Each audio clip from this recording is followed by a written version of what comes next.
What's good with y'all? And today we about to be reacting to another video. If you haven't subscribed, you better subscribe. I've been trying to get all this stuff to work out good. Hopefully it's not lagging no more. I've been learning a lot. You gotta make sure you keep up with technology, bro. You know what I'm saying? Don't let technology pass you up.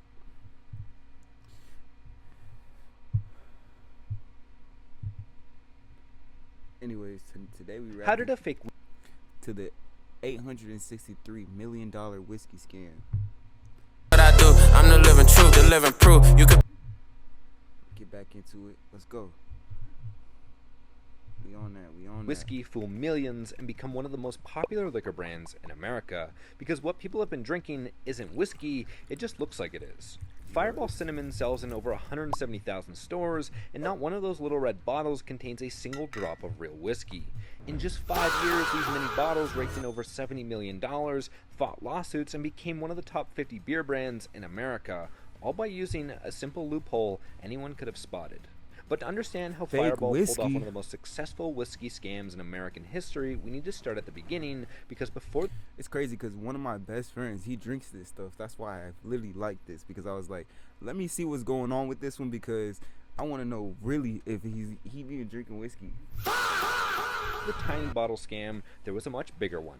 The year is 2007. Flavored spirits are exploding, college parties are raging, and on the bottom shelf of every liquor store sits a forgotten failure, Dr. McGillicuddy's Fireball Whiskey. Too sweet for whiskey drinkers, too boring for college kids, a schnapps pretending to be a whiskey shooter dying a slow death. But inside the Sazerac Company boardroom, an executive sees what everyone else missed. The schnapps market for young adults is crowded, but the whiskey market is wide open. So they ask themselves one simple question. What if we created a whiskey designed for parties? So my thing is, my friend was drinking this heavy. He had got like a 24 pack. I don't know if you've seen it in Walmart for $20, and I'm like, yo, can't be Not whiskey that. drinkers. But there were three problems standing in their way. What's Problem that? number one, the name Dr. McGillicuddy's Fireball Whiskey was about as catchy as reading a prescription bottle. Problem number two, real whiskey burns. College kids wanted shots that went down like candy. And finally, problem number three, real whiskey takes years to age and costs a fortune to make. Time and money Sazerac didn't. Just like Hennessy, if they brought little Hennessy shots, we'd be like, what? What's going on with you, boy? have. However, what happens next reveals just how far one company was willing to go to bend the rules. First, they killed the old name. Cheap. Out went Dr. McGillicuddy's, and in came one explosive word, Fireball. Dangerous, modern, Fireball, memorable, buddy. a name that screams Fireball, cinnamon whiskey. How did y'all not see? This was fake. Doesn't make sense. party instead of medicine cabinet. Second, they kept the sugary schnapps formula. Smooth, sweet, and dangerously easy to drink. One Reddit user put it perfectly. It tastes like drinking apple pie. But here's where the real trickery begins. They needed to call it whiskey, but there was a massive legal problem. To be real whiskey in America, you need two things, at least 40% alcohol and age for at least 2 years in barrels. Fireball as it sat was technically a schnapps marketed as a whiskey-style shooter. It contained just 33% alcohol and had no aging to speak of. But then they found a loophole. If you slap flavored whiskey on the label and add a trace amount of real whiskey, you don't need to distill, age, or do any of the hard work. You can skip the process. So they literally can put a tiny bit of real whiskey in it and then call it real whiskey. That's all they had to do, and then put cinnamon and all this bad stuff in Entirely. there. So Doesn't that's make exactly sense. what they did. They bought cheap pre-made Canadian whiskey from a distributor and blended just enough into their candy schnapps to technically qualify as flavored whiskey. Real whiskey, 40%, Fireball, 33%, but because it's flavored, it scrapes by legally. However, in places like Europe and Japan, they can't sell it as whiskey because it doesn't meet the alcohol or aging requirements. Yeah, they probably got to sell it as a flavored drink. But in America, totally legal. In one move, Sazerac had solved all of their problems. Makes A sense. product that looked like whiskey, tasted like candy, and could legally call itself flavored whiskey. But making fake whiskey was only the beginning. Now they had to sell it. And that's when they unleashed one of the most brilliant marketing strategies in spirits history. Marketing lesson number one. Authentic word of mouth is the most powerful form of advertising. Authentic People don't word buy of goods and mouth. services, they buy relations, stories, and magic. Magic. Seth Godin in his book Lynchpin in 2010. Makes sense. Cause it's so cheap, dirt cheap. They gonna make it super cheap. and it's not even real whiskey, and we gonna market it as real whiskey. 2007, Richard Holmes, a brand ambassador, walks into a Nashville bar with a simple mission: make Fireball the most talked about shot in America. Not with TV commercials, not with celebrity endorsements, but with free shots. His strategy was genius in its simplicity. Walk into a bar, buy shots for strangers, post it on social media. Move to the next bar and repeat it. Free shots for everyone. Now everybody's talking about my drink. Every single night. Fireball didn't position itself as a premium whiskey, it positioned itself as the shot everyone was doing. The drink that turned strangers into friends, the drink that made nights legendary. But here's what made this strategy absolutely lethal for competitors. Bars loved it too. Marketing lesson number 2. Make your distributors your best salesmen. Every customer interaction is a marketing opportunity. If you go above and beyond on the customer service side, people are much more likely to recommend you. Stuart Butter. 100%. 100%. All you got to do is just make sure that your customer service is amazing, and they don't even care what they bought. Field, co-founder of Slack and Flickr. Here's an interesting stat. Liquor shots have a profit markup of 400 to 500%, the highest of any drink type. A single Fireball shot costs a bar about 60 cents to pour. Exactly. I'm not even gonna cap. This has nothing to do with Fireball. This has to do with Hennessy. Me and my girl be going out sometime, whatever, and then the Hennessy shots be $15 for one shot. Are you serious? And they sell it for $5 to $7 a shot. That's roughly a 900% markup, all from one quick pour. So when a Fireball ambassador walked in buying rounds of shots, bartenders paid attention. Within just 2 years, from 2011 to 2013, Fireball went from $1.9 million in retail sales to $61 million, a 3,100% increase. The brand that was once dying on shelves was now outselling Jameson and Patron, all from a strategy that started with one guy buying shots in Nashville bars. But buying bar shots was just phase 1. Sazerac knew something critical. If they wanted to dominate, they needed to be everywhere young people gathered, so they built an army. Marketing lesson number 3, depth is far more powerful.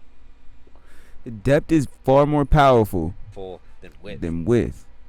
So they gotta go to college students. They gotta go to people that's actually buying this stuff.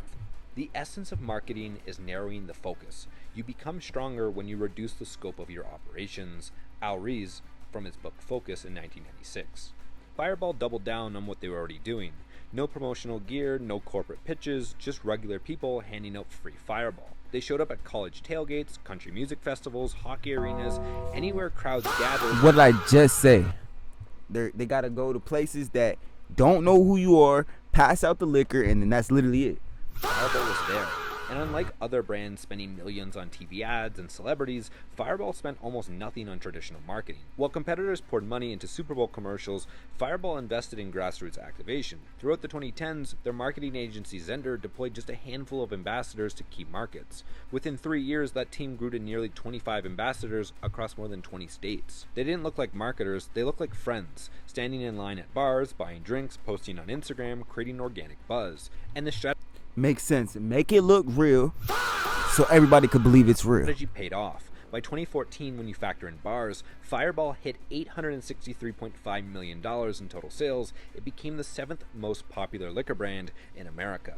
But just as dang, they did their thing with that one, that marketing. Fireball was reaching its peak, something went very, very wrong. That marketing. 2014, Fireball gets pulled from shelves across Europe. The reason? Propylene glycol. The same chemical is used in antifreeze. But before you panic, propylene... What? Oh, hell no. Y'all was putting propylene glycol in there? Glycol is FDA approved and actually appears in tons of foods. But here's the thing. Europe has stricter limits, and Fireball was way over them. Marketing lesson number 4. Crisis... So, in the United States, they're saying you can put a little bit of antifreeze in the drink. Oh no. This is so bad. Opportunity. This defines entrepreneur and entrepreneurship. The entrepreneur always searches for change, responds to it, and exploits it as an opportunity. Peter F. Drucker. So what did Sazerac do? Freak out, issue apologies, recall everything? Nope. This is actually wild because United States is allowing us to drink whatever, right? But And down there they said you can't drink coolant. In just 3 weeks, they reformulated the entire European recipe, lowered the propylene glycol, and kept selling. Crisis averted, profit secured. But here's what the scandal revealed. Fireball had always been willing to operate in the gray areas of regulation. The antifreeze scandal should have destroyed Fireball. Instead, it made the brand even more famous. Completely. Who the fuck is drinking antifreeze? Y'all are tripping. Everyone was talking about Fireball. News outlets, social media, and in the liquor industry, awareness is everything. By the end of 2015, the brand had overtaken Jägermeister in popularity and had also become the top-selling flavored whiskey in the entirety of the United States. I told y'all, my friend be drinking this shit. And I'm like, bro, this is the nastiest drink you could drink. Killed them, it amplified them. And they were about to do it again, but this time on an even bigger scale. 2016. Fireball is dominating liquor stores, but Sazerac sees an opportunity worth hundreds of millions of dollars. What if they could sell Fireball everywhere? Not just liquor stores, gas stations, grocery stores, and convenience stores. 170,000 new locations. There was just one problem. Real whiskey can't legally be sold in those stores. State law prohibits it. Sazerac didn't see a problem. They saw another loophole. Marketing lesson number 5. Another loophole. They're gonna tell you it's whiskey, but it's not whiskey. That's why it's in Walmart. It's in Walgreens. It's everywhere. It's in 7-Eleven. People don't buy what you make. They buy what they think you make. Things do not pass for what they are, but for what they seem. Most things are judged by their jackets. Okay. Balthazar Gracian, Okay. philosopher. So Fire... He is just going in on y'all. Making all the money he can. He said, you know what? Let's make it 16% and let's put it everywhere. Fireball created a second version of its product. This one contained only 16.5% alcohol. How did I know? I did not pre-watch this video. I swear on everything. I swear on everything. And legally classified as a malt beverage. This meant it could be sold in gas stations and convenience stores where hard liquor That's crazy. was allowed. And That's despite crazy. not being whiskey, Sazerac chose to package it with the same name, same logo, and the same bottle 16%. design. We're One gonna was cinnamon. put 16% in it. We're gonna call it Fireball whiskey. It says cinnamon whiskey on it. It's not real whiskey. It's literally in Walmart. You can go to Walmart. You can go to 7-Eleven. It's not there. It's there, but it's not real whiskey. That is crazy. Whiskey. The other was a cinnamon flavored malt beverage designed to feel like whiskey. It It feels doesn't like a whiskey. Single word. The big bottle says cinnamon whiskey. The tiny bottle says cinnamon. And if you squint at the fine print, it says malt beverage with natural whiskey or other flavors. Not Flavors. Whiskey flavor. Whiskey flavors. I promise y'all better drop that. Y'all better drop that like and that subscribe on that.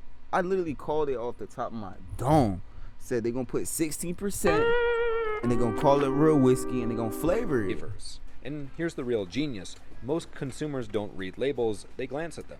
Packaging experts say that in a physical store, shoppers take just 3 to 5 seconds to notice a product Literally. and decide whether or not to purchase it. And Sazerac knew that, so they designed a bottle where 3 seconds simply wasn't enough to tell the difference. The result? Fireball's mini bottles flooded 170,000 stores across America, and now they're everywhere and you think it's whiskey. That's why I be walking in Walmart. I'm like, that can't be whiskey. They can't sell vodka, they can't sell Hennessy, but they can sell whiskey? Are you serious? Doesn't make sense. Does not make any sense. Not make any sense, bro. public, most had no idea they weren't drinking whiskey. In fact, those tiny bottles became so successful that Fireball was ranked as a top 50 beer brand in America.